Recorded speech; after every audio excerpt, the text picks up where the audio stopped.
Assalamualaikum warahmatullahi wabarakatuh. AA Dede Channel. Sebelum melanjutkan ke video apa yang akan saya sampaikan, khususnya untuk para pemula dan penonton YouTube seluruhnya yang menyukai video-video saya, mohon dukungannya dengan like, komen, dan subscribe. Jangan lupa, kalau memang itu bermanfaat banget, silahkan share untuk teman-teman yang lainnya. Semoga ini bermanfaat. Pada video kali ini masih seputar mengenai berbagai pengalaman saya sebagai pemula. Dari mana sumber saya yang dapatkan untuk video ini? Selain dari YouTuber senior, YouTuber yang udah punya pengalaman, kemudian saya sering memutar videonya, dan hal itu sering saya sharing untuk saya bagikan kembali kepada teman-teman. Apa yang saya dapatkan, kemudian saya sedikit ada analisa pada pikiran saya, ya saya sampaikan kepada teman-teman. Mudah-mudahan ini bermanfaat. Dan sekali lagi, sungguh berat kalau kita pikirkan, tapi akan terasa ringan kalau kita jalankan. Untuk itu, kepada teman-teman pemula, jangan putus asa. Itu yang saya alami, sama seperti teman-teman semua, para YouTuber pemula. Terus berkreasi, terus berkarya, yakinkan bahwa kita mampu. Kemudian, apa sih yang membuat kita sebagai pemula itu sering down atau sering merasa semangat kita itu terputus untuk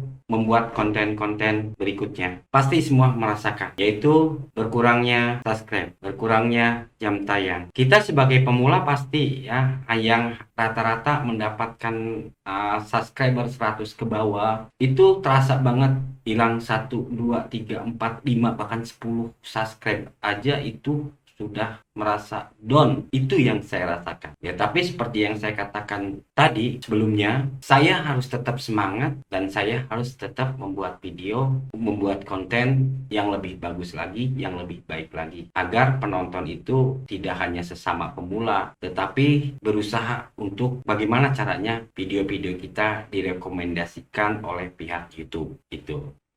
Tapi apakah pihak YouTuber tahu dengan apa yang kita lakukan selama ini sebagai YouTuber pemula, mendapatkan subscribe, bagaimana kita mendapatkan banyak jam tayang?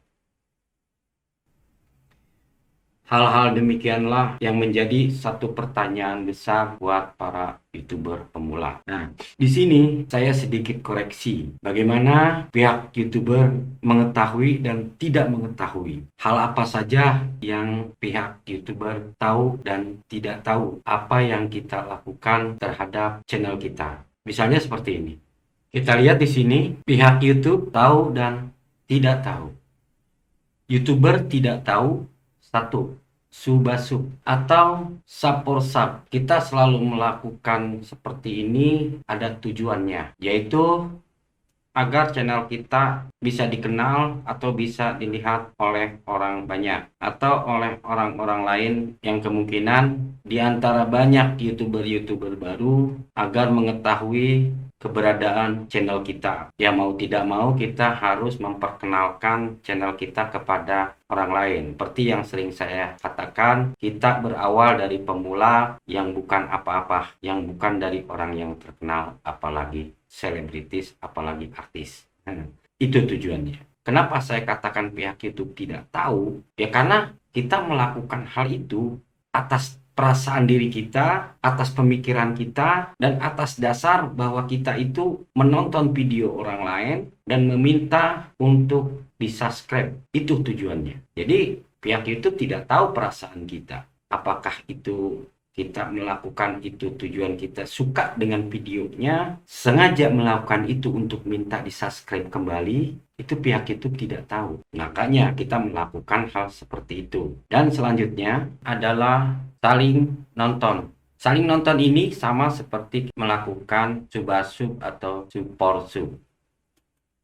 Kenapa demikian? Karena saling nonton sama juga kita menonton, baik di beranda maupun di komunitas lainnya. Nah itu kita saling nonton tersebut adalah hal yang tidak diketahui oleh pihak YouTube. Kita melakukan subscribe terhadap orang lain dan orang lain melakukan subscribe terhadap kita. Sama seperti nonton. Kita nonton kepada video orang lain dan orang lain juga menonton kepada video kita. Baik yang disengaja atau tidak disengaja. disengaja, atau nonton itu karena suka atau tidak suka. Begitu juga dengan subscribe. Kita juga melakukan subscribe baik suka atau tidak suka, itu hanya tahu pikiran kita dan pihak YouTube tidak tahu. Selanjutnya nomor 3.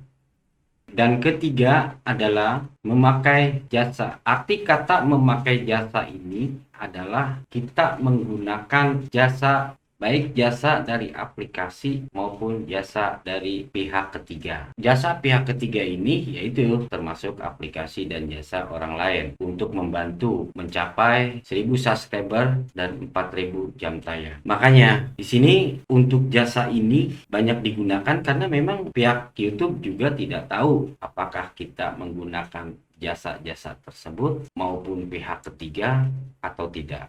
Jadi 3 hal yang saya sebutkan tadi itu adalah kita sendiri dan perasaan kita sendiri, tindakan kita sendiri yang tidak diketahui oleh pihak YouTube. Tetapi kenapa hal tersebut selalu menjadi ada dampaknya terhadap penghasilan kita, baik penghasilan dari jam tayang maupun subscriber kita. Jam tayang kadang berkurang ataupun subscriber kita juga berkurang, atau video kita juga kena spam dan lain-lain. Kenapa itu terjadi? Pihak YouTube bisa mengindikasi perlakuan kita terhadap channel kita yang kita lakukan. Dari ketiga contoh di atas, walaupun pihak YouTube tidak tahu, makanya di sini kita harus hati-hati terindikasi dalam melakukan hal contoh di atas tersebut. Subasub, saling nonton, dan memakai jasa. Terindikasi oleh pihak YouTube karena tingkah laku kita atau kelakuan kita terhadap apa yang menjadi peraturan komunitas YouTube kita langgar. Seperti saya katakan tadi, Subasub tidak terlihat oleh YouTube. Bagaimana strategi kita agar tidak terlihat? Bagaimana kita menonton video teman kita? Bagaimana kita menggunakan jasa? Bagaimana kita mensubscribe teman kita? Itu mempunyai waktu, baik waktu dalam menonton video maupun waktu dalam mensubscribe. Hal itu sangat penting sekali. Kita memberikan satu video tontonan kepada orang lain dengan video yang bagus, dan kita juga tujuannya memberikan subscribe agar kita tidak disubscribe lagi. Tetapi teman kita melihat kita mensubscribe videonya, dia juga akan balik mensubscribe kita. Hal itu ada jeda waktu. Nonton pun asal jangan nonton. Dan agar tidak kena spam atau yang berulang-ulang, itu sangat mudah sekali YouTube mengindikasi perbuatan kita yang memang YouTube tidak tahu. YouTube hanya tahu indikasi kita, perbuatan dari channel kita yang seolah-olah diperbuat oleh kita. Nah, di sini makanya melakukan hal-hal tersebut kita mesti hati-hati. Ada jangka waktu, ada tenggang waktu. Nonton tidak sembarangan nonton, asal nonton. Dan subscribe juga demikian. Dengan adanya peraturan komunitas dari YouTube, YouTube akan mudah mengindikasi channel kita. Sekali lagi, hati-hati terindikasi oleh pihak YouTube.